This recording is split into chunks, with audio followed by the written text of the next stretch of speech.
Praise the Lord. మంగళవారము June 4, 2024. ఈ రోజు దేవుని వాక్యము సంతుష్టి సహితమైన దైవభక్తి గొప్ప లాభ సాధనమై ఉన్నది. 1 తిమోతి పత్రిక 6వ అధ్యాయము 6వ వచనము. దేవునిపై దృష్టి.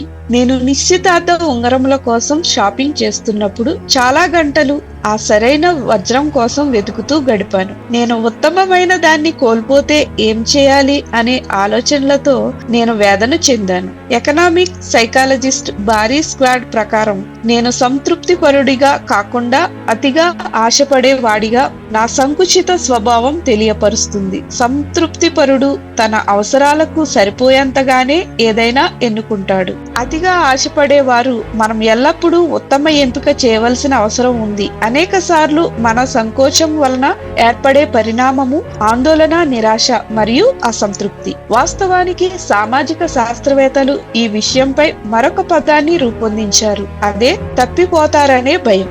అతిగా ఆశపడేవారు లేదా తృప్తిపరుడు అను పదాలను లేఖనములలో కనుగొనలేము, కానీ మనము ఇలాంటి ఆలోచనలు 1 తిమోతిలో కనుగొంటాము. ఈ లోకానికి సంబంధించిన వాటికంటే దేవునిలో విలువను కనుగొనమని పౌలు తిమోతిని సవాలు చేశాడు. లోక సంబంధమైన వాగ్దానాలు ఎన్నటికీ పూర్తిగా నెరవేర్చలేవు. తిమోతి దేవునిలో తన గుర్తింపును స్థిరపరచుకోవాలని పౌలు కోరుకున్నాడు. సంతుష్టి సహితమైన దైవభక్తి గొప్ప లాభ సాధనమై ఉన్నది. ఆయన ఈ మాట జోడించినప్పుడు పౌలు తృప్తిపరుడుగా అనిపిస్తుంది. కాగా అన్నవస్త్రములు గలవారమై ఉండి వాటితో తృప్తి పొంది ఉందుము. లోకంలో నెరవేరుతుందని వాగ్దానం చేసే అనేక మార్గాలను నేను నిర్ణయించుకున్నప్పుడు నేను సాధారణంగా అశాంతిగా మరియు అసంతృప్తిగా ఉంటాను. కానీ నేను దేవునిపై దృష్టి కేంద్రీకరించినప్పుడు తప్పక చేయాలని ప్రేరణను విడువగలను. నా ఆత్మ నిజమైన సంతృప్తి, విశ్రాంతి వైపు కదులుతుంది. నీవు సంతుష్టి గల వ్యక్తిగా ఉండుటకు ఉద్దేశించితివని నీవు చెప్పగలవా?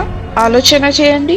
ప్రార్థన. తండ్రి, మీతో నా సంబంధంలో సంతృప్తి, సమాధానము పొందేందుకు నాకు సహాయం చేయమని యేసు నామంలో అడుగుచున్నాం తండ్రి.